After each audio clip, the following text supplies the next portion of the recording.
Get on your knees and apologize to my real woman. Those were the words my husband said to me in front of 500 guests at our own anniversary How dare party you come here? while Leave I was now. 7 months pregnant with his child. I won't leave. His mistress Marcus. smiled as she pressed her Not stiletto anymore. heel into my broken fingers. The crowd watched, cameras flashed, and not a single person moved to help me. But here is what my husband did not know. I had been recording everything for 3 months. Based on the overwhelming I knew evidence about his plan to presented, we destroy ask me. for a guilty verdict. I knew about the offshore accounts. Don't let I them knew do about his this, first Grace, wife, please. the one I'm he had committed to a innocent. psychiatric facility Hands 10 behind your years back. ago. Stop And resisting. I knew my 3 brothers were about to walk through those ballroom doors. What happened next? Let us just say Marcus Mitchell learned the most important lesson of his miserable life. Never underestimate a pregnant woman with nothing left to lose. This is my story, and trust me, you are going to want to hear every single word. Get on your knees and apologize to my real woman. My husband's voice echoed across the anniversary ballroom like a gunshot. 500 guests fell silent. Crystal chandeliers cast fractured light across their horrified faces, and somewhere in the crowd, a woman gasped so loudly I heard it over my own heartbeat thundering in my ears. I stood frozen on that stage, 7 months pregnant, wearing a white gown I had spent 3 months choosing. My hand instinctively moved to protect my belly as I stared at Marcus, the man I had loved for 5 years, the man whose child I was carrying, the man I had trusted with everything I had. He was not looking at me with love.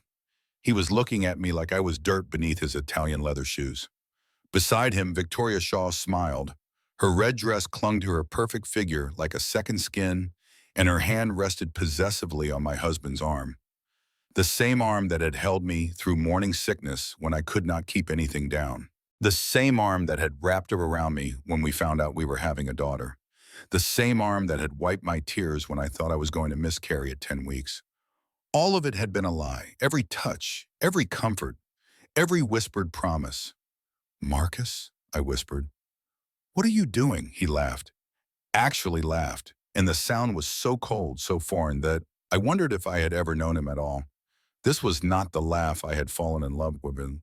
This was something else entirely. Something cruel. Something inhuman. "What I should have done years ago," he said loudly enough for everyone to hear, "showing the world who you really are. A pathetic, desperate woman who trapped me with a pregnancy I never wanted." The crowd murmured. I saw phones rising, cameras flashing. Someone was recording this.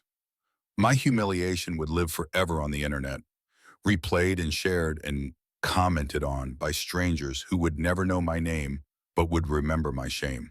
I recognized faces in that crowd. Jennifer Morrison, who I had helped plan her daughter's wedding last spring, staying up until 3 in the morning to make sure every detail was perfect.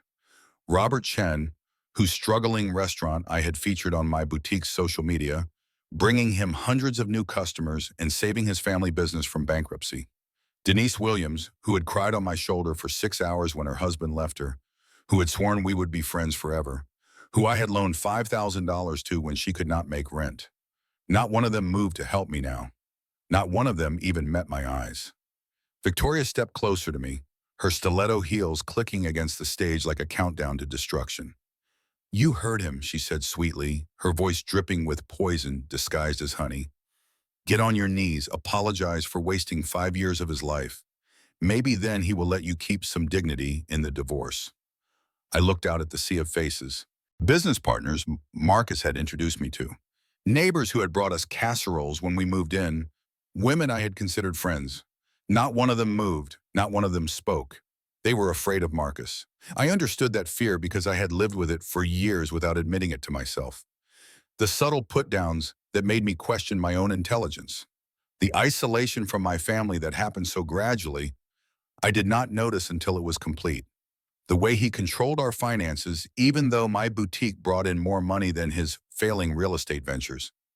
I had ignored every red flag because I loved him, because I believed in our marriage, because I thought the man I married was still in there somewhere, hiding behind whatever stress or pressure had changed him. Looking at his face now, I realized that man had never existed. He was a character Marcus had played to win me, a mask he had worn until he no longer needed it. "I will not kneel," I said quietly. Victoria's perfectly manicured eyebrows rose. "Excuse me?" I said no. My voice grew stronger with each word, even as my legs trembled beneath my gown. I had built a business from nothing. I had survived my parents' deaths in a car accident when I was 22. I had raised myself and put myself through college and created something real and meaningful with my own two hands. I was not going to let this man and his mistress take that from me. Marcus's expression darkened. Something flickered in his eyes. Surprise, irritation. Whatever it was, it transformed quickly into cold fury. He nodded at Victoria, a small, almost imperceptible gesture that I would replay in my nightmares for months afterward. She moved fast, faster than I expected. Her hand shot out and shoved me hard in the shoulder. I stumbled backward, my heel catching on the hem of my dress. I tried to catch myself, but my center of gravity was all wrong with the pregnancy weight. My hand slammed against the stage floor as I fell, and I heard something crack. Pain exploded through my fingers. White hot, blinding, like nothing I had ever felt before. And then Victoria's stiletto came down on my hand. I screamed. The sound ripped from my throat, raw and animalistic. I tried to pull away, but she pressed harder, grinding her heel into my broken fingers while 500 people watched.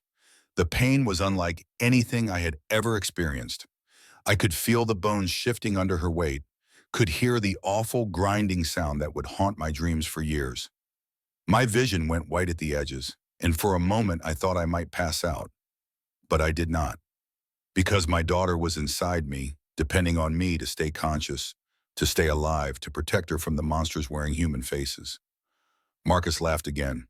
"See," he said to the crowd, "this is who she really is. Dramatic, unstable, the kind of woman who would fake an injury to get sympathy." Through my tears, I saw the faces in the crowd. Some looked horrified, others looked away. A few were still recording, their phones pointed at me like weapons. But no one helped. No one moved. "I want everyone to hear this," Marcus announced, his voice carrying across the silent ballroom. "For 5 years, I have been trapped in a marriage with a woman who contributes nothing, who clings to me like a parasite, who got pregnant on purpose to trap me when she knew I was planning to leave." That was a lie. We had planned the pregnancy together. He had held my hand when we looked at the positive test. He had cried tears I now realize were fake. He had picked out the nursery colors and chosen the crib, and talked about what kind of father he wanted to be. All lies, every single word. "Victoria is the woman I love," Marcus continued. "The woman I should have married. And starting tonight, she will be taking her rightful place at my side." Victoria finally lifted her heel from my hand. The relief was so intense I nearly sobbed. I was alone, completely and utterly alone. 7 months pregnant, lying on a stage with a broken hand, while my husband let his mistress assault me in front of everyone I knew. And in that moment, something inside me broke far worse than my bones. Sometimes the person you trust most becomes your greatest enemy. I had ignored every warning sign, every instinct that told me something was wrong. I had let love blind me to danger. If you ever feel that cold knot of doubt in your stomach when you look at your partner, trust it. Your instincts are trying to save you from something your heart does not want to see. But as I lay there on that stage, cradling my shattered hand against my pregnant belly, I made a promise to myself and to my unborn daughter. This was not how our story ended. This was how the real fight began. But before I tell you how I destroyed Marcus Mitchell, before I explain how his world came crashing down around him while he begged for mercy he never showed me, I need to take you back to the beginning. Back to when I still believed in happy endings. Back to the day everything started to fall apart. 6 months before that anniversary party, I thought I had everything a woman could want. My name is Grace Mitchell, and at 32 years old, I had built Mitchell Designs from a small online boutique operating out of my apartment into one of the most successful independent fashion businesses in the state. 3 retail locations in prime shopping districts, 52 employees who felt like family, a loyal customer base that had grown entirely through word of mouth and social media. I had done it all without a single dollar from my husband. That fact would become important later. On the morning I found out I was pregnant, I was standing in the bathroom of our 4-bedroom house, staring at 2 pink lines while my hands shook so hard I nearly dropped the test in the toilet. "Marcus," I called out. "Marcus, come here." He appeared in the doorway, coffee mug in hand, already dressed for work in one of the expensive suits I had bought him for Christmas. At 38, he had the kind of distinguished good looks that aged well. Silver at his temples that made him look wise rather than old. Strong jaw that photographs loved. The smile that had made me fall in love with him 7 years ago at a charity gala where I had spilled champagne on his shoes and he had laughed like it was the funniest thing that ever happened to him. "What is it?" he asked impatiently. "I have a meeting in 45 minutes. I held up the test. For a moment, his face was blank. Completely, utterly blank, like a computer screen that had frozen. Then something flickered in his eyes. Something I could not quite read. Disappointment, anger, fear. It passed so quickly I convinced myself I had imagined it. "A baby?" he said slowly. "We are going to be parents." He set down his coffee mug and crossed the bathroom to wrap his arms around me, but the hug felt strange, stiff, like he was going through motions rather than feeling genuine emotion, like he was hugging a stranger at a funeral. "That is wonderful, Grace," he said into my hair. "Really wonderful." "You do not sound wonderful," I said, pulling back to look at his face. "We talked about this. You said you wanted a family. You said you wanted children." "I do." He forced a smile that did not reach his eyes. "I was just surprised. This is big news." "Are you happy?" "Of course I am happy." But his eyes did not match his words. And when his phone buzzed in his pocket, he pulled away from me so fast it felt like relief, like he had been waiting for an excuse to escape. "I have to take this. We will celebrate tonight, okay? Dinner at Giovanni's. Just the two of us." He was already walking away before I could respond, phone pressed to his ear, voice low and quiet as he disappeared down the hallway. I heard him say something about meeting someone later, but I could not make out the words. I stood alone in the bathroom, hand on my still flat stomach, wondering why the happiest moment of my life felt so hollow. Why I felt more alone in my marriage than I had felt in years of being single. The next few weeks should have been a dream. Planning the nursery, choosing names, scheduling doctor's appointments. Instead, Marcus seemed to pull further away with each passing day. He worked late, missed dinners, forgot about ultrasound appointments, and then apologized with flowers that felt more like obligation than affection. Expensive flowers that someone else had clearly ordered for him because they were not even my favorites. My best friend Beth, who also worked as the manager of my flagship store, noticed the change before I was willing to admit it.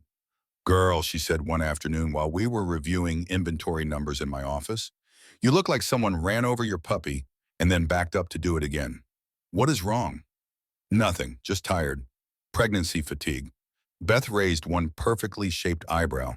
She was 54 years old, had survived 2 divorces and raised 3 kids on her own, and she had zero patience for nonsense. She could spot a lie from across a crowded room. "Pregnancy fatigue does not make you check your phone every 5 minutes hoping your husband will text back. What is going on with Marcus? He is busy. Big deal coming through at work." "Uh-huh." Beth crossed her arms. "And that is why he missed your 12-week checkup? Because of a deal? How did you know about that?" "Because you called me crying from the parking lot of the doctor's office. Remember, you said the baby looked like a little bean on the ultrasound, and Marcus was not there to see it. You said you had to hold your own hand." I remembered. I had tried to forget, but I remembered. The way the ultrasound technician had looked at me with pity. The way I had smiled and made excuses for my absent husband. The way I had sobbed in my car for 20 minutes before I could drive home. He said he was sorry. "Men are always sorry," Beth said. "The question is whether they change their behavior.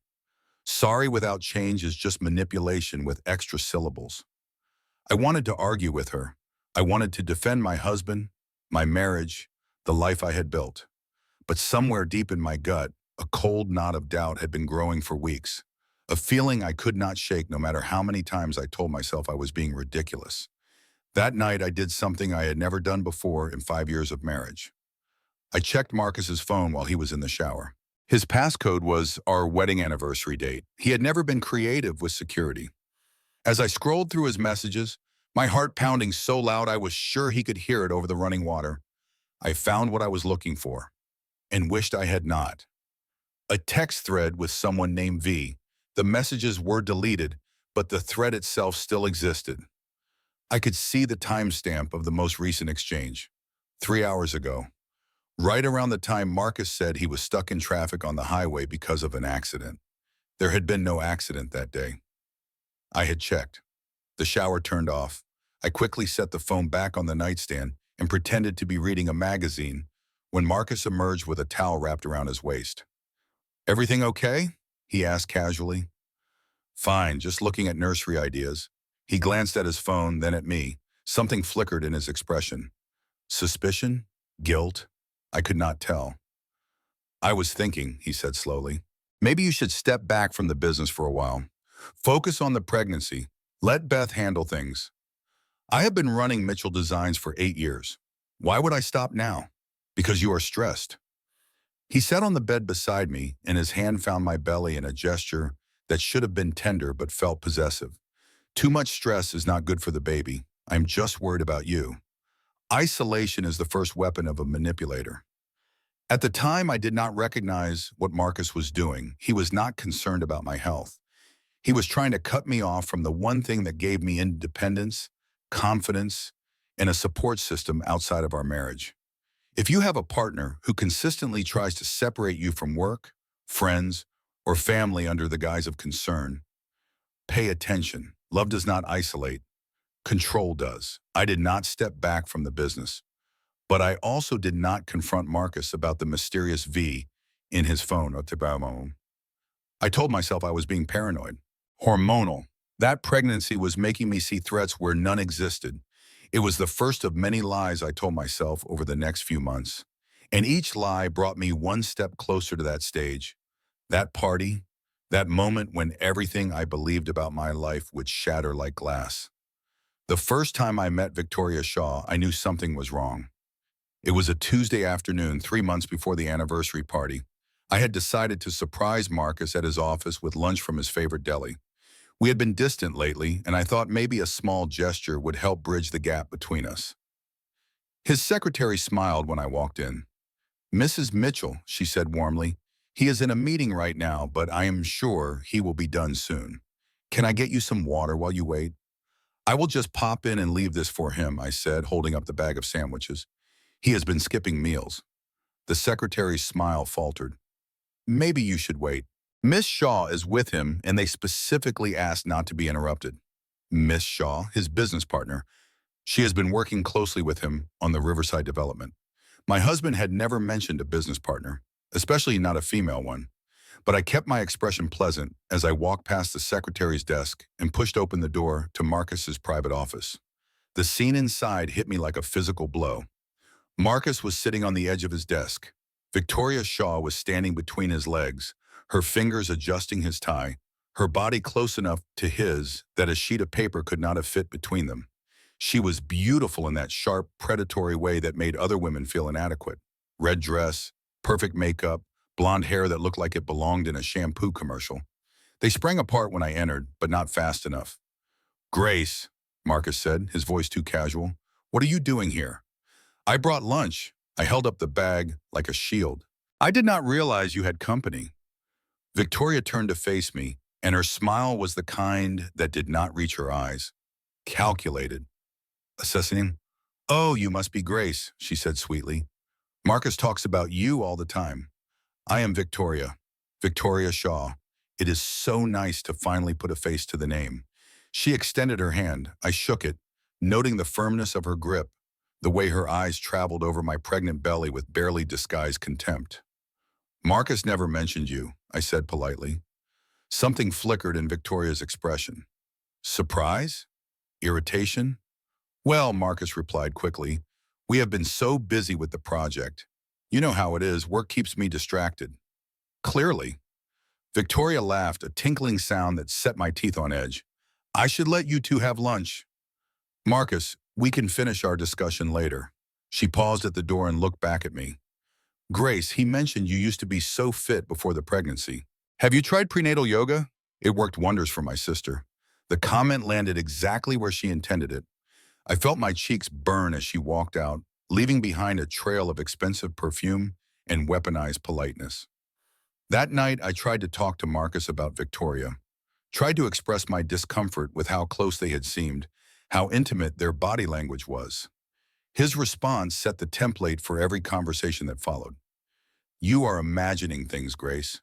Pregnancy hormones make women paranoid. She was adjusting your tie because I had coffee stains on it. She was being helpful. Why did you never mention her? Because there was nothing to mention. She is a colleague, that is all. The way she looked at me was not friendly. Marcus sighed heavily, the sound of a man dealing with an unreasonable child. Grace, I cannot control how other people look. I am not having an affair. I love you. I married you. I am building a family with you. But if you keep accusing me of things I am not doing, you are going to push me away. There it was. Darvo. Deny, attack, reverse victim, and offender. A manipulation tactic I would not learn to identify until it was almost too late. When you suspect betrayal, do not confront without evidence.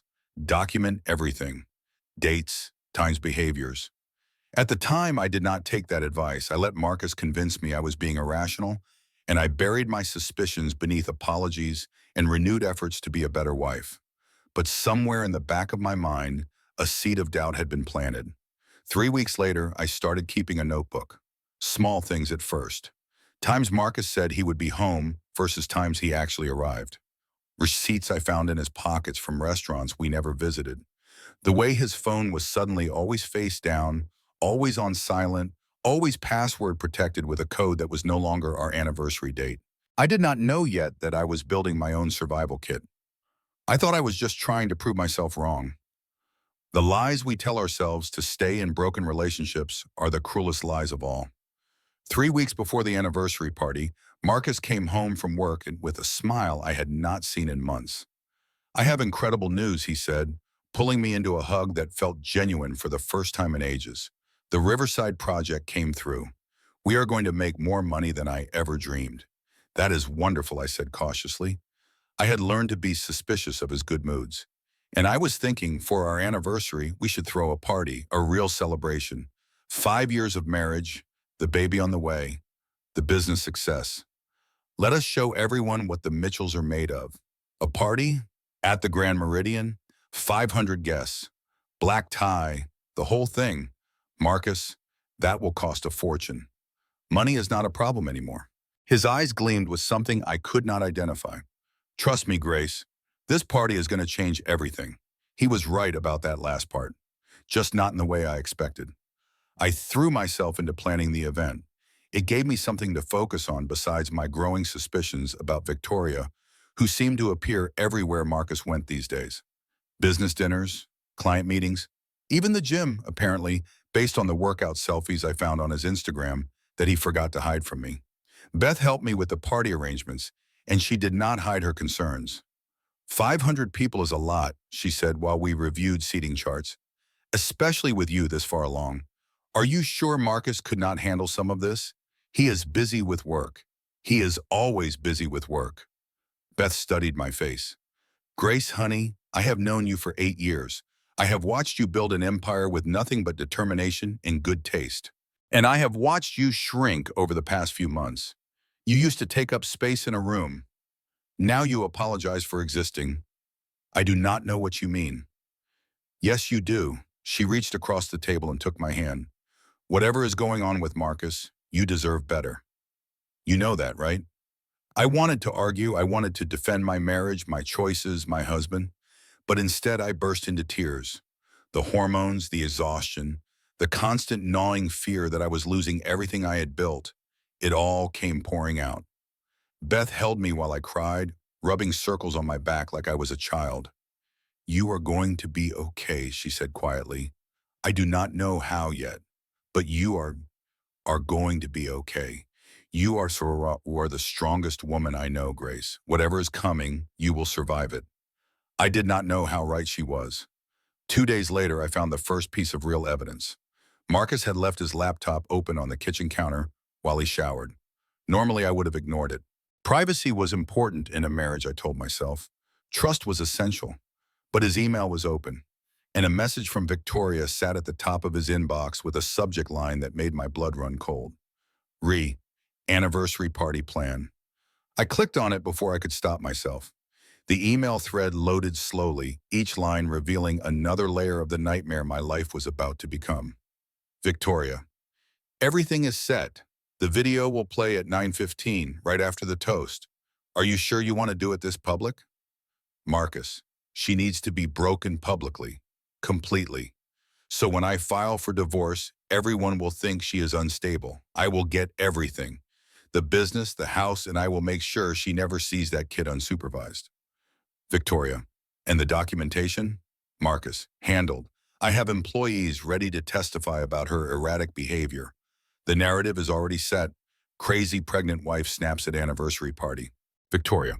What about her brothers? Marcus. She has not talked to them in years. I made sure of that. They will not even know until it is over. I read the emails 3 times, my hands shaking so badly I could barely scroll. The scope of the betrayal was beyond anything I had imagined. This was not just an affair. This was a coordinated destruction, a plan to take everything I had, including my child, by publicly humiliating me and painting me as mentally unstable. And my husband had been planning it for months. The shower turned off. I heard Marcus humming to himself, cheerful, relaxed, completely unaware that I had just discovered his scheme. I closed the laptop carefully, wiped my fingerprints from the screen, walked calmly to the bedroom and pretended to be folding laundry when he emerged. "Hey, babe," he said casually. "What do you want for dinner?" I looked at his face, the face I had loved, the face I had trusted, the face that smiled at me every morning while plotting my destruction behind my back. "Whatever you want," I said. "I am easy." He kissed my forehead and went downstairs, completely oblivious to the fact that everything had just changed. That night, I did not cry. I did not confront him. I did not call my brothers or Beth or anyone else. Instead, I started making my own plan. The night of the anniversary party arrived with the kind of perfect autumn weather that felt like a cosmic joke. I stood in front of the mirror in our bedroom, adjusting the white gown that cascaded over my pregnant belly like a waterfall. I looked beautiful. I looked like a woman celebrating 5 years of happy marriage, about to welcome her first child with the love of her life. I looked like everything Marcus wanted me to look like. Unsuspecting, vulnerable, ready to be destroyed. But underneath that gown, taped to my thigh, was a phone with 3 months of recordings. And in my heart was something Marcus had never anticipated. Rage. Cold, patient, devastating rage. He came up behind me, straightening his tie in our shared reflection. "You look incredible," he said. "Tonight is going to be unforgettable." I met his eyes in the mirror. Yes, it will be. He had no idea how right he was. We rode to the Grand Meridian in silence. Marcus seemed giddy, almost manic with anticipation.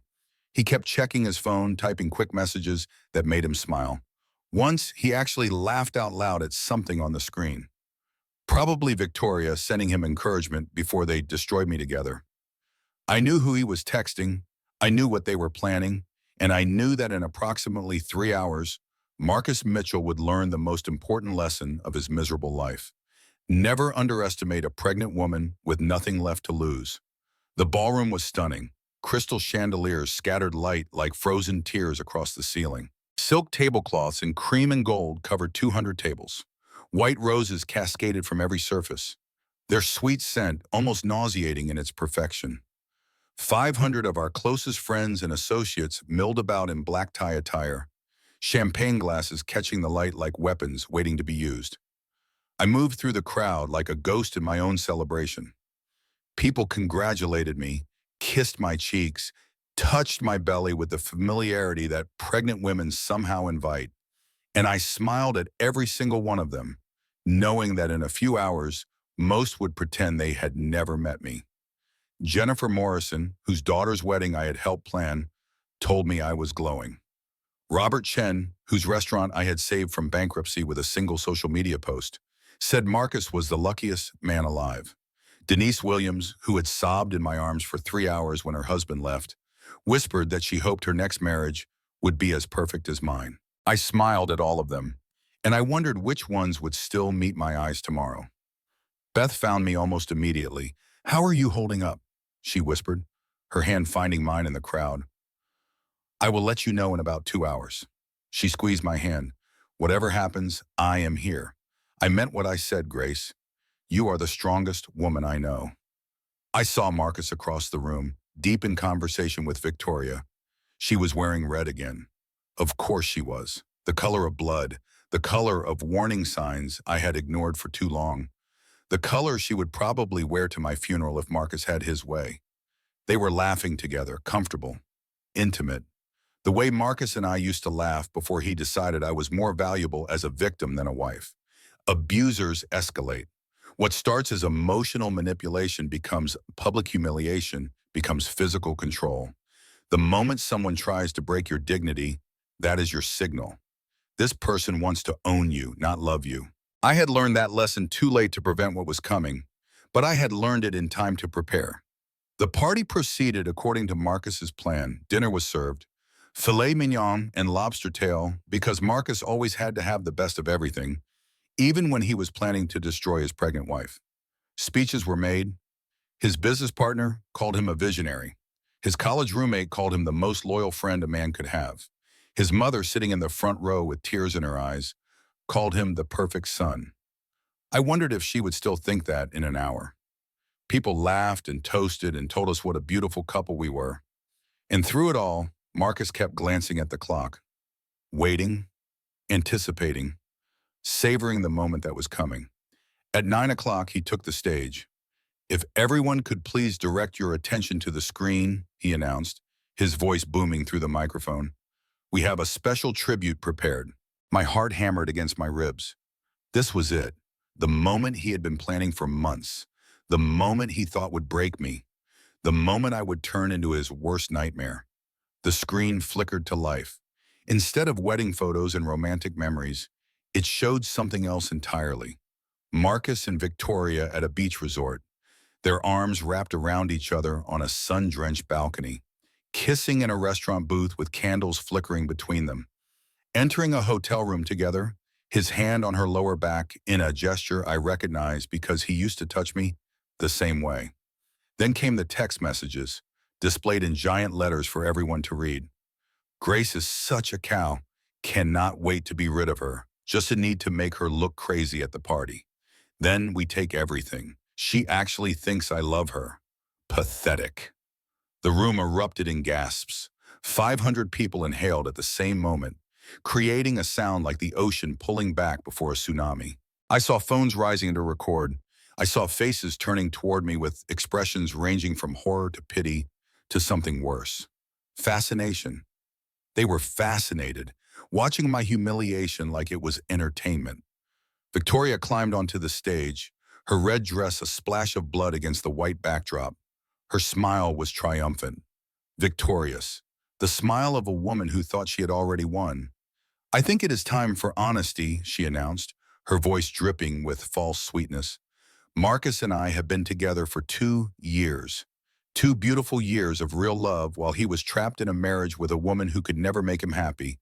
And tonight we are announcing that his mistake is finally over." Marcus took the microphone back. His eyes found mine in the crowd, and I saw it there. The cruelty, the satisfaction, the absolute certainty that he had won. "Given my wife's mental instability," he said, "I will be seeking full custody of our child. I have documentation of her erratic behavior, testimony from her own employees who witnessed her episodes. And tonight, everyone will see firsthand the kind of woman she really is." He pointed at me. "Grace, come up here. I think you owe Victoria an apology for all the stress you have caused her, for the jealousy, for the paranoia, for making her life hell because you could not accept that I had found real love." The room held its breath.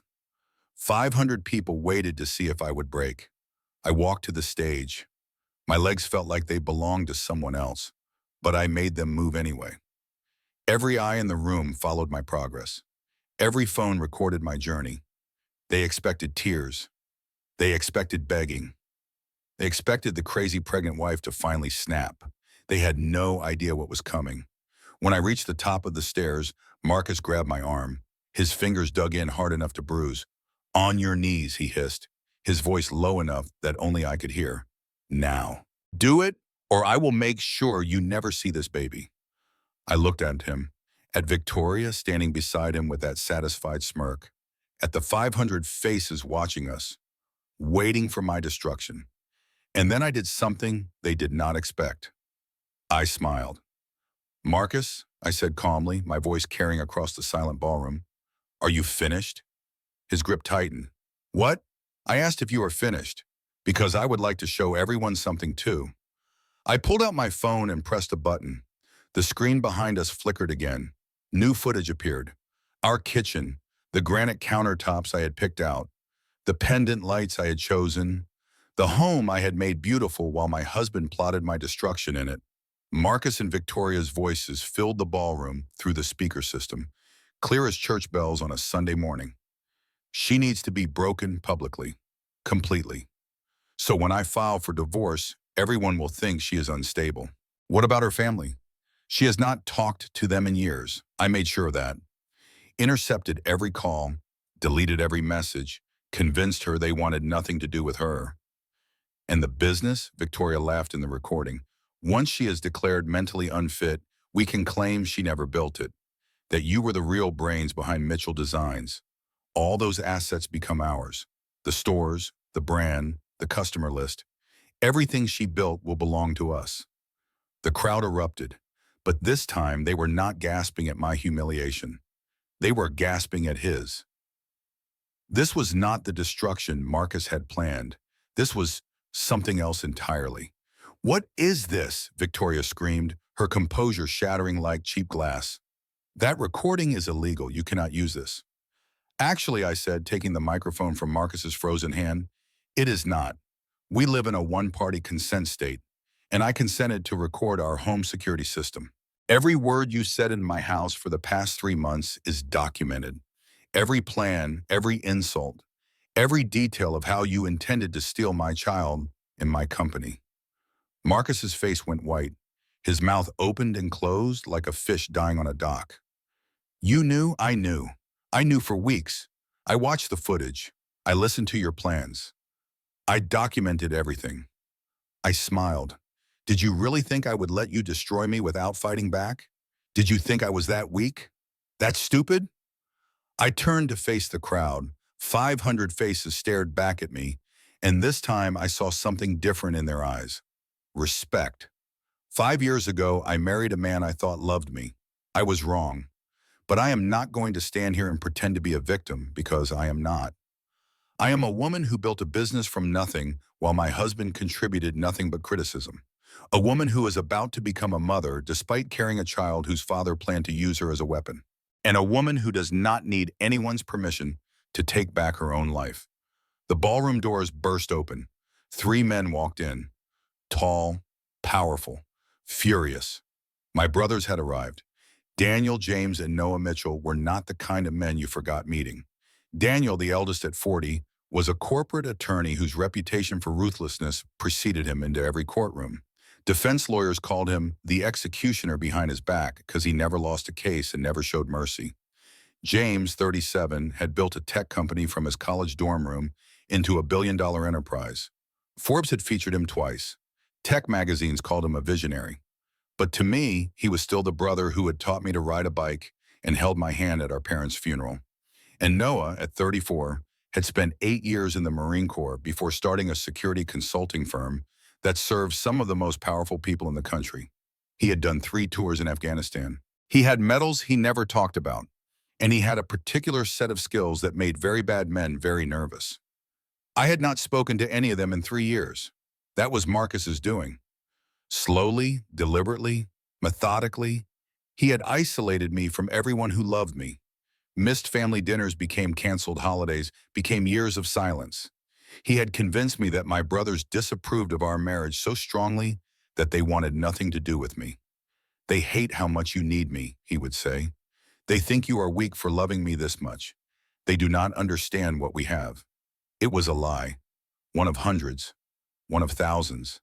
And my brothers were here to make sure Marcus paid for every single one. "Grace." Daniel reached me first, his eyes sweeping over my face, my belly, the way I was holding myself together through sheer willpower. "We came as soon as we got your message. I sent that message 3 hours ago," I said, my voice breaking. "How did you get here so fast?" "Private jet," James's voice was clipped. his gaze fixed on Marcus with an expression that promised violence. We were already on standby. Have been for 6 months, just waiting for the call. I looked at my assistant, who shrugged unapologetically from her spot near the stage. Someone had to, Beth said. You were not going to ask for help, so I made sure help was ready anyway. I have been sending them updates every week. Photos of the bruises on your arm when you thought no one noticed. Records of every time Marcus made you cry. Evidence of every lie he told. I felt tears prick my eyes. All this time, I thought I was alone. All this time, I thought my family had abandoned me. But Beth had been my lifeline without me even knowing it. She had been the bridge I thought had burned, secretly maintained and ready to carry me to safety when I finally needed it. You should have told me, I whispered. You would have told me to stop, Beth replied. And I was not going to do that. Not for anything. Noah moved past me toward the stage where Marcus and Victoria stood frozen. My youngest brother walked like he was still in combat, every step deliberate, every movement precise. The crowd parted for him instinctively, the way gazelles part for a lion. You must be the husband, Noah said quietly, stopping 3 feet from Marcus. The one who has been hurting my sister. This is a private matter. Marcus tried to sound authoritative, but his voice cracked. This is between me and Grace. No, it is not. Daniel stepped forward, and despite being an attorney rather than a soldier, his presence commanded the same authority as his youngest brother's. When you targeted my sister, when you planned to destroy her reputation and steal her child, when you intercepted our calls and made her believe we had abandoned her, you made it our business. You cannot prove anything. Marcus's voice had lost all confidence. His eyes darted around the room, looking for allies, finding none. The same people who had toasted him an hour ago now looked at him like he was something they had stepped in. Those recordings are inadmissible. My lawyer will have them thrown out. Your lawyer, James said, pulling out his phone, is currently being served with a cease and desist from 3 separate firms. Turns out when you brag about committing fraud, conspiracy, and custodial interference on camera, the legal community takes notice. Also, I bought his firm yesterday. He works for me now. Marcus's face went gray. Victoria tried to slip away, her red dress swishing as she moved toward the side exit. Noah blocked her path without seeming to move, appearing in front of her like a magic trick. Going somewhere? I did not do anything, she said quickly, her voice rising to a shriek. Marcus made me. He seduced me. He said we would be together. He promised me money and security and a life I deserved. I am a victim too.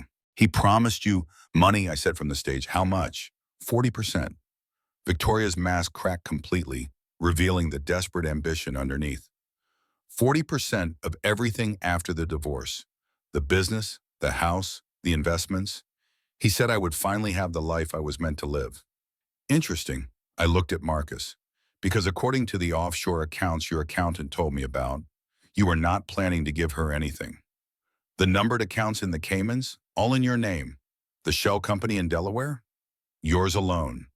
You were going to use her and discard her just like you planned to do to me. Victoria's face went from white to red in an instant. What offshore accounts? The ones where Marcus has been hiding $2.3 million for the past 4 years? The ones he skimmed from his investors? The ones his accountant turned over to the IRS this morning in exchange for immunity? Victoria turned on Marcus with the fury of a woman who had just realized she had bet everything on a con man. You told me we would be partners, she hissed, advancing on him. You told me I would finally have everything I deserved. You told me you loved me. You were useful, Marcus said coldly, dropping his pretense entirely. His mask was gone now, and what lay beneath was something reptilian and cruel. That is all you ever were. A pretty face, a warm body, a convenient tool. Did you really think I would share anything with someone like you? Victoria screamed. The sound was primal, inhuman, the shriek of a woman whose entire world had just collapsed. She lunged at him, nails extended like claws. Noah stepped back to let her through, a small smile playing at the corners of his mouth. Go ahead. Head, he said. We will wait. She slapped Marcus so hard his head snapped to the side. Then she slapped him again and again, Her rings cut his cheek open, blood streaming down his face like tears. She kept hitting him until two of his business associates pulled her away, still screaming obscenities that would have made a sailor blush. Marcus lunged at me instead. His face was twisted with rage, blood dripping from the scratches on his cheek, his eyes wild with the fury of a man who had lost everything. Noah moved faster than my eyes could track. One moment Marcus was charging at me. The next, he was on the ground with his arm twisted behind his back at an angle that made several people in the crowd wince. "Careful," Noah said calmly, his knee pressing into Marcus's spine. "That is my pregnant sister you are trying to attack, and I have been waiting 3 years for a reason to put you in the ground. Please, give me one." The ballroom doors opened again. This time, it was Detective Maria Santos from the Financial Crimes Unit, flanked by 4 officers in full uniform. "Marcus Mitchell," she announced, her voice carrying across the silent room. "You are under arrest for fraud, tax evasion, wire fraud, money laundering, and conspiracy. Victoria Shaw, you are under arrest for assault, conspiracy, and harassment." "Salt?" Victoria shrieked from where she was being held. "I have not touched anyone." She pointed at me. "She is the one who should be arrested. She recorded us illegally." "The recording was legal," Detective Santos said flatly. "And the assault charge is for what you did at this party, Miss Shaw. We have approximately 400 video recordings from guests showing you participating in the public humiliation of a pregnant woman. That is assault in this state." "You cannot do this," Marcus said from the floor. "I have rights, I have lawyers, I have connections." "You have the right to remain silent," Detective Santos replied, nodding at Noah to release him. "I suggest you use it." As the officers moved in with handcuffs, I stepped off the stage and into my brother's arms. Daniel held me while I finally allowed myself to feel the enormity of what had just happened. His suit jacket smelled like coffee and old books, the same smell I remembered from childhood, and I buried my face in it and cried. James rubbed my back in slow circles. "We have you," he kept saying. "We have you now." Noah kept his eyes on Marcus, making sure the threat was contained, watching until the officers had him secured and moving toward the door. "We have you," Daniel said into my hair. "We should have been here sooner. We should have pushed harder. We should have broken down your door if that is what it took. Marcus told me you did not want anything to do with me," I admitted through my tears. "He said you hated him so much that you cut me out of your lives." "We know, Beth told us." James's voice was rough with emotion. "He intercepted our calls, deleted our messages, returned our letters unopened. He has been isolating you since the wedding. Every holiday we thought you were ignoring us. You never even knew we had reached out." I pulled back to look at my brothers. 3 men who had spent their lives protecting me, who I had allowed myself to be separated from because I believed a lie told by a man who had never loved me. "I am so sorry," I whispered. "Do not apologize." Noah finally turned away from Marcus, who was being led out in handcuffs, still protesting, still threatening, still believing he could talk his way out of this. "You survived. You built a case against him. You exposed him in front of everyone he wanted to impress. Be proud of yourself, Grace. You did this, not us. You. I could not have done it without Beth, without you coming. We showed up." Daniel squeezed my shoulder. "But you are the one who fought. You are the one who gathered the evidence. You are the one who stood on that stage and looked him in the eye and took back your power. Do not let anyone take that from you. Not ever. Never have joint accounts as your only accounts. Always maintain financial independence. Your own credit card, your own savings, your own safety net. Not because you expect betrayal, but because you deserve the security of knowing you can survive anything." I had followed that advice instinctively when I started my business, keeping my finances separate despite Marcus's constant pressure to merge everything. That decision had saved me. My company, my income, my autonomy were all still mine because I had never fully trusted anyone else with my survival. Standing in that ballroom, surrounded by my brothers and my friend, I realized something I had forgotten over 5 years of marriage. I was not alone. I had never been alone. Marcus had tried to convince me otherwise because isolated people are easier to control. But family, real family, does not give up that easily. They wait, they watch, they prepare. And when the time comes, they show up with private jets and cease and desist orders and the kind of love that no amount of lies can destroy. That is what family does. And Marcus Mitchell had just learned that lesson the hard way. For 2 days, I thought it was over. Marcus was in custody awaiting arraignment. Victoria had posted bail but was forbidden from contacting me. The footage from the anniversary party had gone viral, but in a way that favored me. Headlines called it the bride's revenge and the wife who fought back. I was staying with Daniel and his wife in their guest room, trying to rest, trying to process everything that had happened. For the first time in months, I slept without one eye open. For the first time in years, I breathed without that constant weight on my chest. I should have known better. Men like Marcus do not lose gracefully. They do not accept defeat. They burn everything to the ground and salt the earth so nothing can ever grow again. Then the first call came. "Grace," Beth's voice was frantic. "You need to see what is happening online. Right now, drop everything and look." I opened my laptop and felt my stomach drop so fast I thought I might be sick. A new narrative had emerged overnight. Anonymous accounts with no profile pictures and no posting history were sharing screenshots of supposed text messages from me. Screenshots that showed me threatening Victoria with violence. Screenshots that showed me admitting to fabricating evidence against Marcus. Screenshots that showed me bragging about how I was going to destroy him and take everything. Screenshots that had been expertly edited to look completely authentic. Within hours, the story had flipped. Scorned wife frames husband with doctored recordings. Anonymous sources say Grace Mitchell has history of mental instability. Former employees describe hostile work environment at Mitchell Designs. Exclusive, the real Grace Mitchell, and why her husband was right to leave.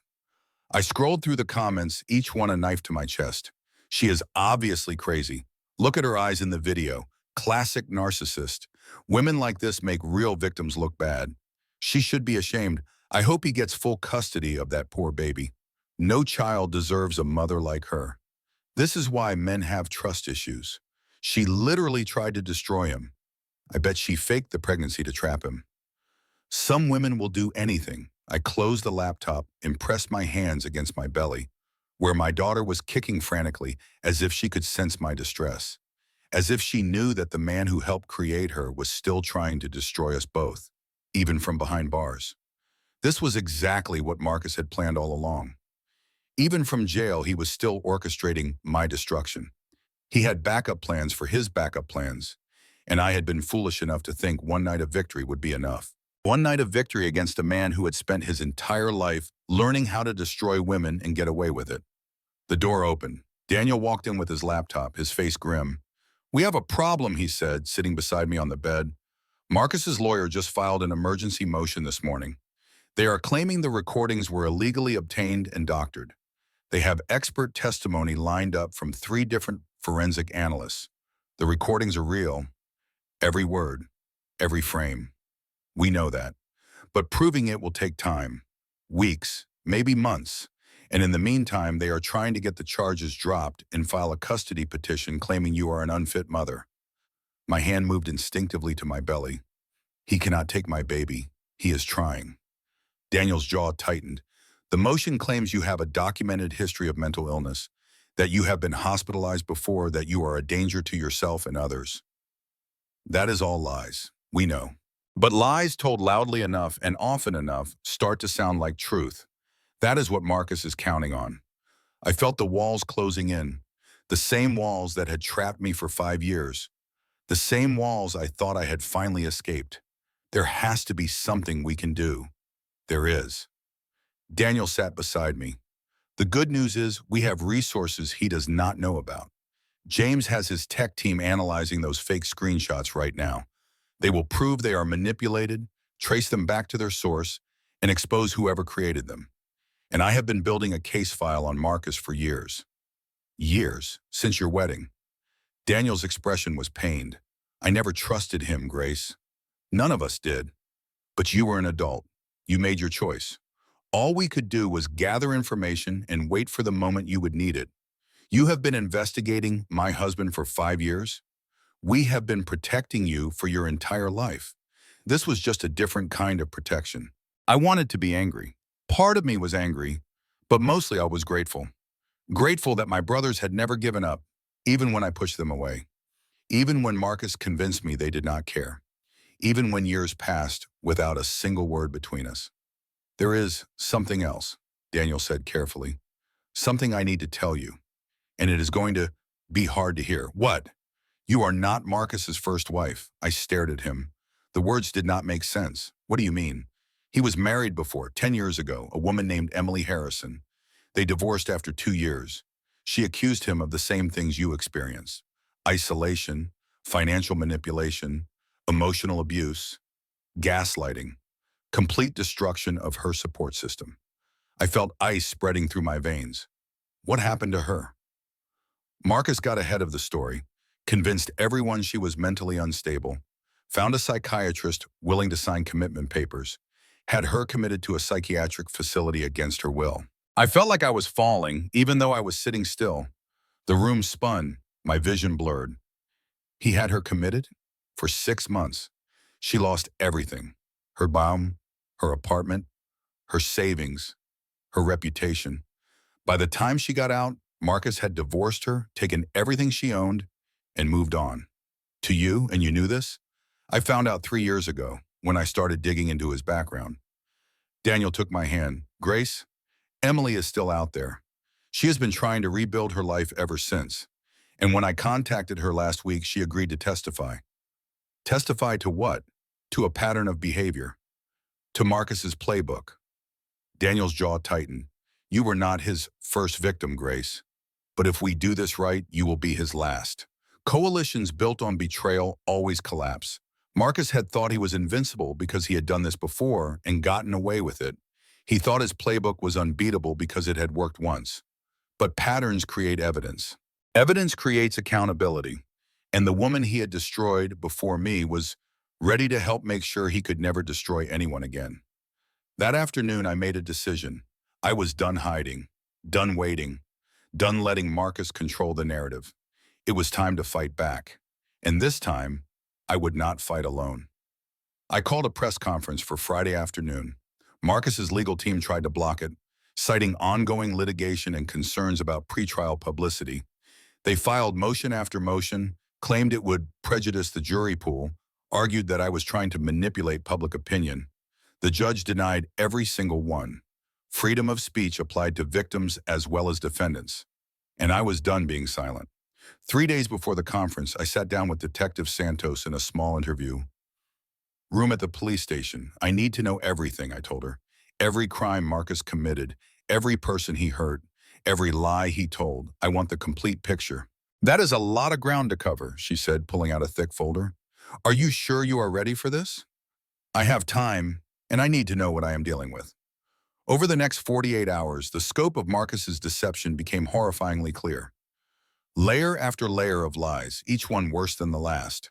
The Riverside development that had supposedly made him rich, it did not exist.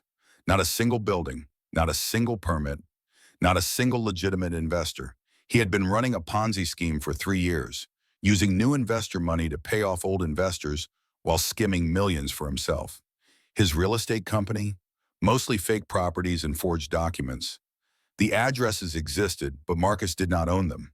He had been selling the same properties to multiple buyers, collecting deposits that disappeared into offshore accounts. The few legitimate deals he had done were funded by embezzling from my business accounts. Money I had never noticed was missing because I trusted him to handle our joint finances. Because I believed him when he said he was protecting our future. He was protecting his future.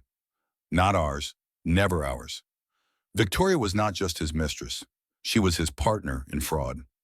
A former paralegal who had been fired for forging signatures, she had helped Marcus create fake employment records, fake bank statements, fake property deeds. Everything in their operation was built on lies.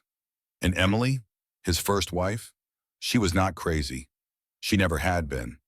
She had simply been the first woman smart enough to see through Marcus's mask, and he had destroyed her for it. Marcus had found a psychiatrist willing to be bribed, a legal system willing to believe a crying husband over a desperate woman, a society that still assumed women who accused successful men of abuse were unstable, vindictive, or both. He had weaponized every system designed to help people against the woman who had loved him. And he had been planning to do the exact same thing to me. The morning of the press conference, I received a visitor I did not expect. Emily herself. She was 42 years old with tired eyes and the cautious posture of someone who had learned not to trust easily. She moved carefully, like someone who had been hurt so many times she expected pain around every corner. We sat in Daniel's living room, two women connected by the worst experience of their lives, two survivors of the same predator. "When your brother called me," Emily said quietly, her hands wrapped around a coffee cup she had not touched, "I thought it was a trap. Another one of Marcus's games. He used to do that, you know. Send people to befriend me, then use whatever I told them against me. It is not a trap. I know that now." She looked at me, and I saw my own pain reflected in her face. The same exhaustion, the same fear, the same determination to keep fighting even when everything seemed hopeless. "I spent 10 years trying to convince people what he did to me," Emily continued. 10 years of being called crazy, vindictive, a bitter ex-wife who could not move on. No one believed me. I lost everything. My career, my reputation, my sanity, for a while there. She paused and I saw tears gathering in her eyes.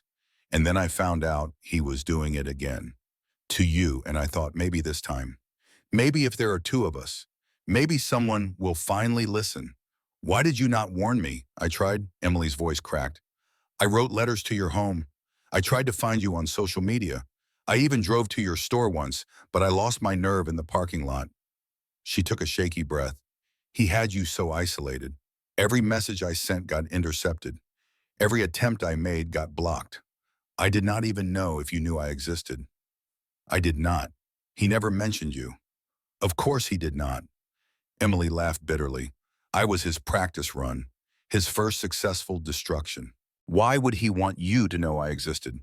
I reached across the couch and took her hand. "You are here now. That is what matters." At 2 o'clock, I walked into a conference room filled with reporters, cameras, and more microphones than I had ever seen in one place. The lights were blinding. The noise was overwhelming. Every flash felt like an interrogation. But I was not afraid. Daniel sat on one side of me. Emily sat on the other. Beth stood in the back, arms crossed, looking like she was ready to fight anyone who asked a stupid question. I took a deep breath and began. "My name is Grace Mitchell. 5 months ago, I discovered that my husband of 5 years had been systematically planning to destroy me.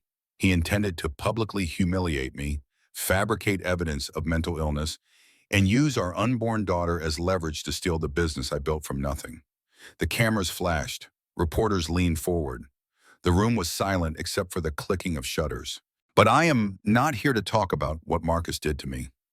I am here to introduce you to someone else, someone whose story should have been heard 10 years ago, someone who was silenced, discredited, and destroyed because we, as a society, still do not believe women when they tell us the truth about the men who hurt them. I turned to Emily. This is Emily Harrison, Marcus Mitchell's first wife, the woman he had committed to a psychiatric facility because she tried to expose his crimes. The woman everyone called crazy because believing a charming man was easier than believing his victim.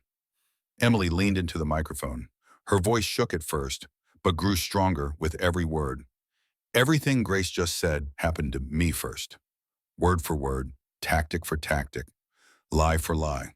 10 years ago, I lost everything because I trusted the wrong person, and no one believed me when I asked for help." She looked directly into the cameras. "But today, I am asking people to believe both of us. Because if he did it twice, he will do it again, and again, and again, until someone stops him." For the next hour, we laid out everything. The fake development deals, the embezzlement, the forged documents, the bribed psychiatrist, the pattern of abuse that stretched back over a decade. 2 women, 1 predator, a decade of destruction. When we finished, the questions came fast. "Mrs. Mitchell, do you believe the charges will stick this time?" "I believe in evidence, and we have plenty." "Emily, why did you not come forward sooner?" "Because no one would have believed me." Emily's smile was sad but strong. "I was just another crazy ex-wife with a grudge. But 2 crazy ex-wives, that is a pattern." That is proof. Grace, what do you want people to take away from this? I looked directly into the cameras, into the eyes of every woman who had ever been told she was imagining things, every woman who had been called crazy for telling the truth, every woman who had stayed silent because she knew no one would believe her. I want people to believe women the first time, not the second time, not a mother, after there is overwhelming evidence the first time, because by the second time it is almost too late. The press conference ended. The reporters filed out. And for the first time in weeks, I felt something other than fear. I felt hope, and I felt power. The power of two women who refused to be silenced. The power of truth that had waited 10 years to be told. The power of standing together when standing alone had failed. Marcus had built his empire on isolation, on making women feel alone, crazy, powerless. He had never anticipated what would happen when his victims found each other. Marcus's trial lasted 3 weeks. 3 weeks of testimony, 3 weeks of evidence, 3 weeks of watching the man I had loved reveal himself to be a monster in front of 12 strangers who would decide his fate. I testified for 2 days. Every question was a wound reopened. Every answer was a piece of my soul laid bare for public consumption. But I did not flinch. I did not cry. I looked at Marcus across that courtroom, and I told the truth about every single thing he had done to me. Emily testified for 1 day. Her voice shook at first, but grew stronger with every word. 10 years of silence, 10 years of being called crazy, 10 years of being dismissed and discredited, and finally someone was listening. Detective Santos presented evidence for almost a week. Bank records, phone records, forged documents, bribed officials.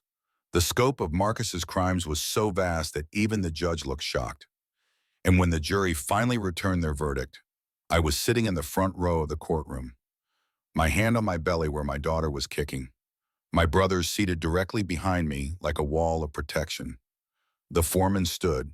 The courtroom fell silent. On the count of fraud in the first degree, we find the defendant guilty. Marcus flinched. On the count of embezzlement, we find the defendant guilty. His lawyer put a hand on his arm.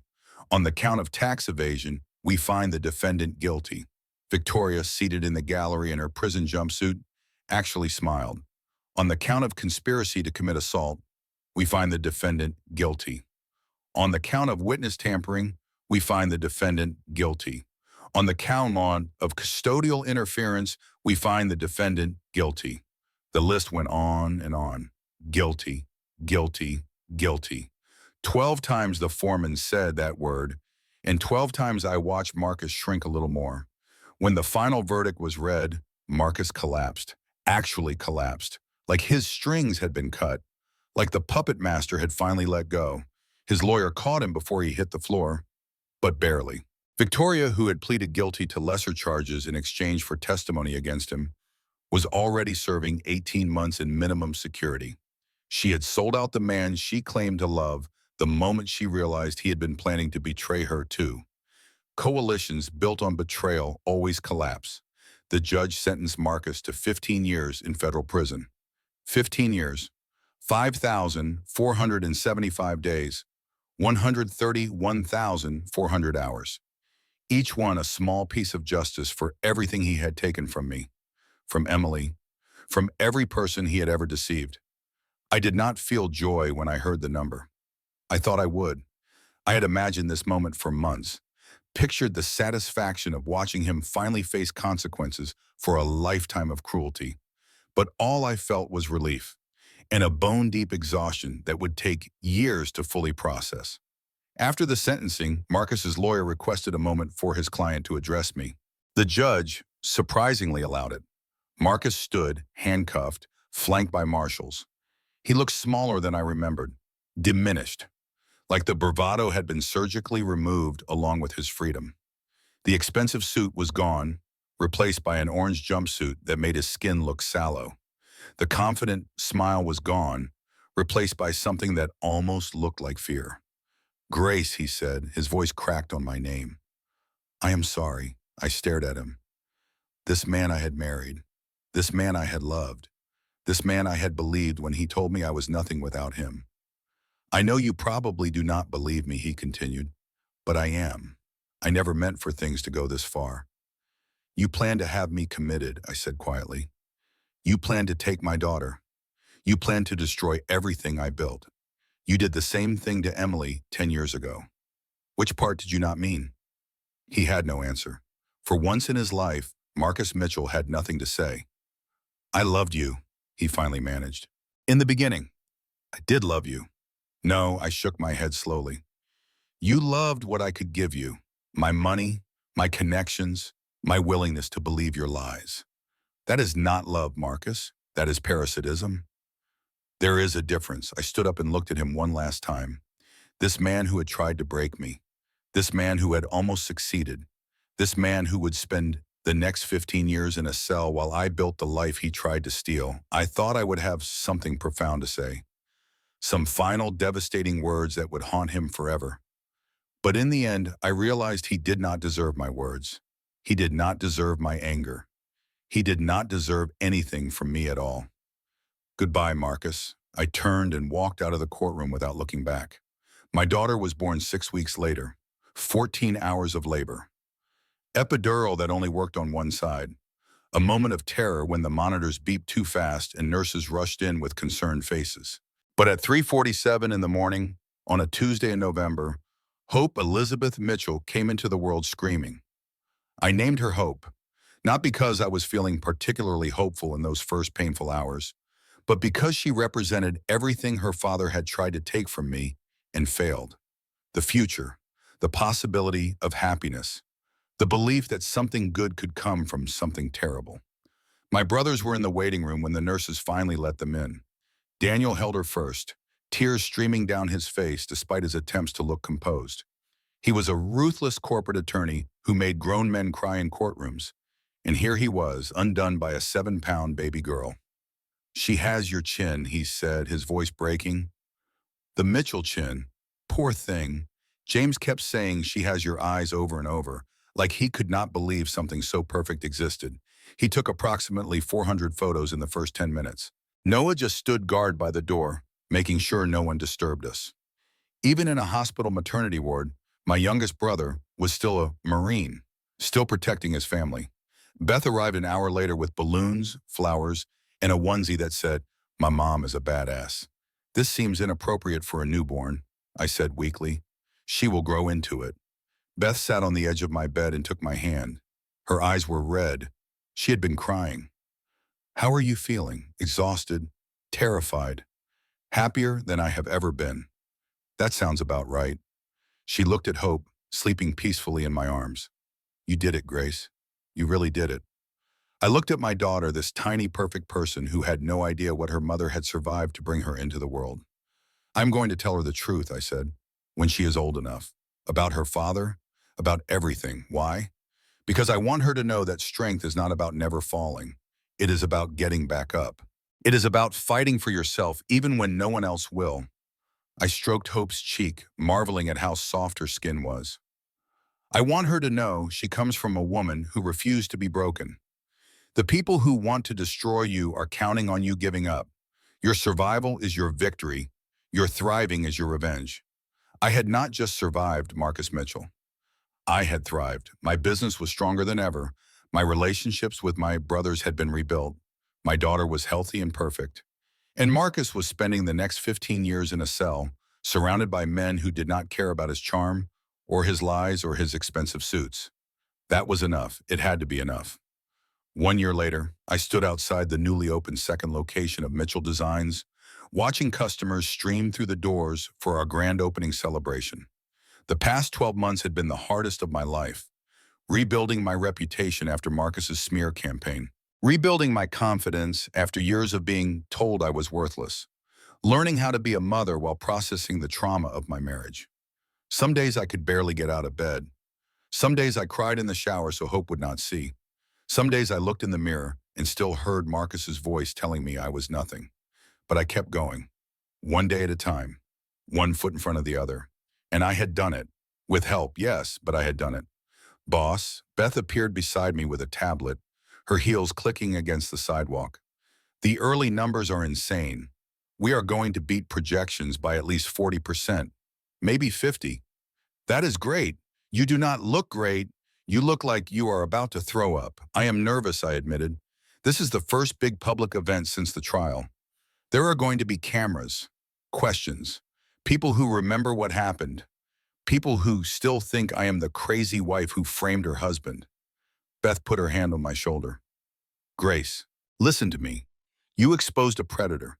You protected his future victims. You built something beautiful out of something terrible. Anyone who wants to judge you for that can take it up with me personally.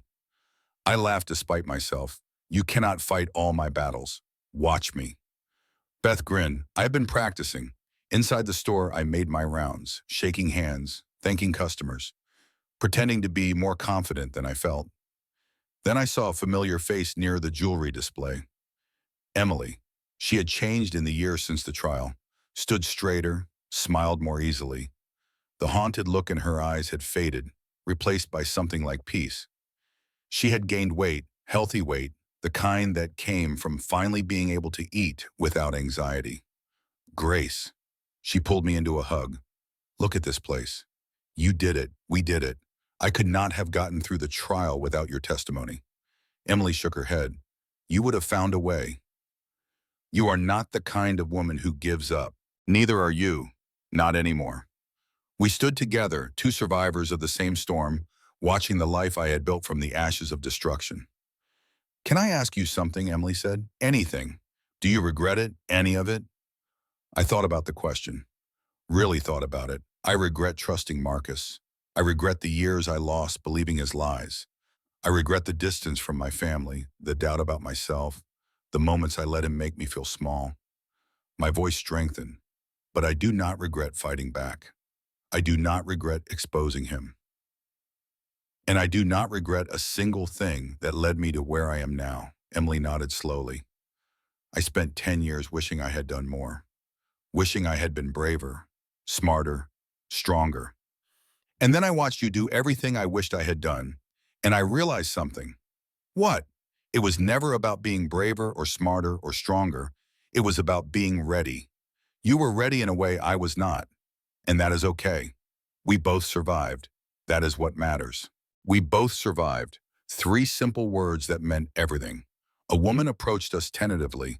She was in her 30s, well-dressed, with the kind of careful makeup that hid dark circles and the careful posture that hid fear. I recognized that posture.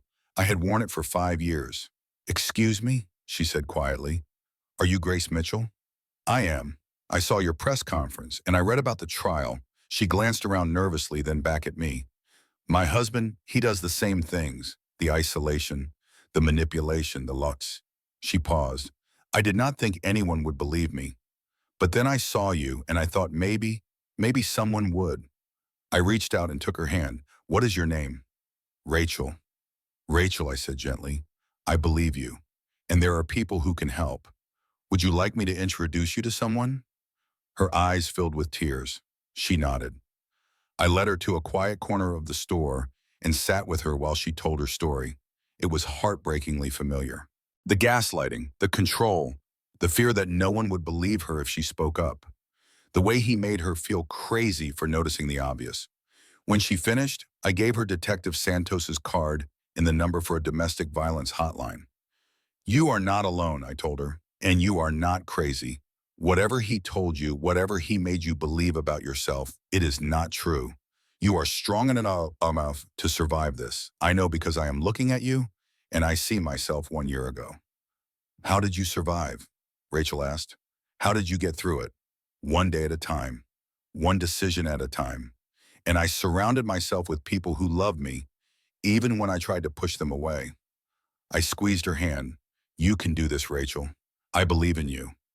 I watched her leave, shoulders slightly straighter, a card clutched in her hand like a lifeline.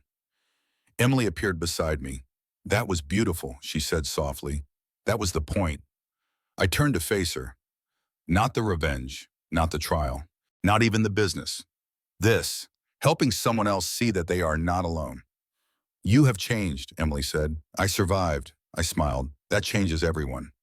Later that evening, after the crowds had thinned and the store had closed, I sat in my office with Hope in my arms.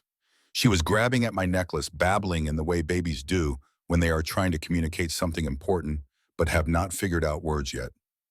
My phone buzzed, a text from Daniel. Proud of you today. Always have been. Always will be. I smiled and typed back.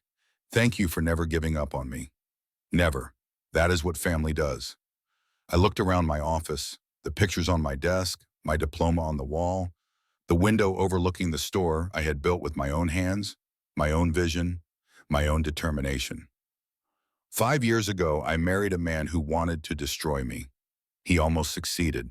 He isolated me from my family, undermined my confidence, and planned a public humiliation designed to break me completely. But I did not break. I bent. I cracked. I fell so far I thought I would never get up again. And then I did, because that is what strong women do.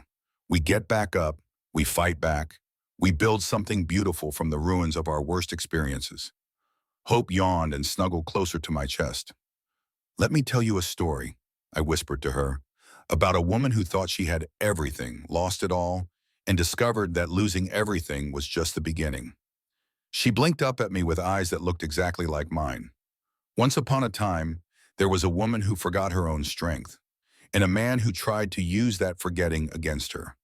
But what he did not know, what she did not know either, was that strength does not disappear just because you forget it is there. Hope's eyes started to close. It waits, patient, quiet, ready to rise when you need it most. My daughter fell asleep in my arms, peaceful and safe. I held her close and made her a promise. You will never forget your strength. I will make sure of it. And if anyone ever tries to make you feel small, you will have something I did not have. I kissed her forehead. You will have me, and your uncles, and Beth, and Emily, and Rachel, and every woman who has ever survived what we survived. Because that is what family does. We show up, we believe each other, and we never, ever give up. If you have been affected by any of the issues in this story, know that you are not alone. The National Domestic Violence Hotline is available 24 hours a day at 1-800-7997-233. You deserve safety. You deserve support. You deserve to be believed. Thank you for listening. If this story moved you, please hit that like button right now. Share this story with every strong woman in your life who needs a reminder of her worth. Subscribe and turn on that notification bell so you never miss our stories of women who refuse to be broken. Leave a comment below and tell us what was your favorite moment. What would you have done in Grace's place? And where are you watching from? Your support helps us bring more empowering stories to women everywhere who need them. Remember, real power does not have to be loud. It simply has to arrive at the right time. And to every woman listening who is in a situation like Grace was, like Emily was, like Rachel was, hear me when I say this. You are not crazy. You are not alone. And your story is not over. It is just beginning. Thank you for being part of our family. See you in the next one. And that is how a pregnant wife went from kneeling on a stage with broken fingers to watching her husband get sentenced to 15 years in federal prison. If this story made your heart race, if you felt that fire in your chest when Grace finally fought back, if you wanted to stand up and cheer when her brothers walked through those doors, then you already know what to do. Hit that like button right now, not later, right now, because every like tells us you want more stories about women who refuse to stay broken. Drop a comment below and tell me, what was the moment that hit you hardest? Was it the anniversary party, the press conference with Emily, or that final goodbye in the courtroom? I read every single comment, and I want to hear from you. Share this story with that one friend who needs to hear it tonight. You know who she is. Maybe she is going through something hard right now. Maybe she has forgotten her own strength. Send her this story and remind her that she is not alone. And if you have not subscribed yet, what are you waiting for? Hit that subscribe button and turn on the notification bell so you never miss another story of revenge, redemption, and women who rise stronger than ever. We post new stories every week, and trust me, the next one is even more intense than this. Before you go, I want to say something to every woman listening who recognized herself in Grace's story, who has been told she is crazy for noticing the truth, who has been isolated from the people who love her, who has been made to feel small by someone who promised to love her. You are not crazy. You are not alone. and your story is not over. It is just beginning. Thank you for being part of this family. Your support means everything to us. Now go share this story and remind every woman in your life of her power. See you in the next one.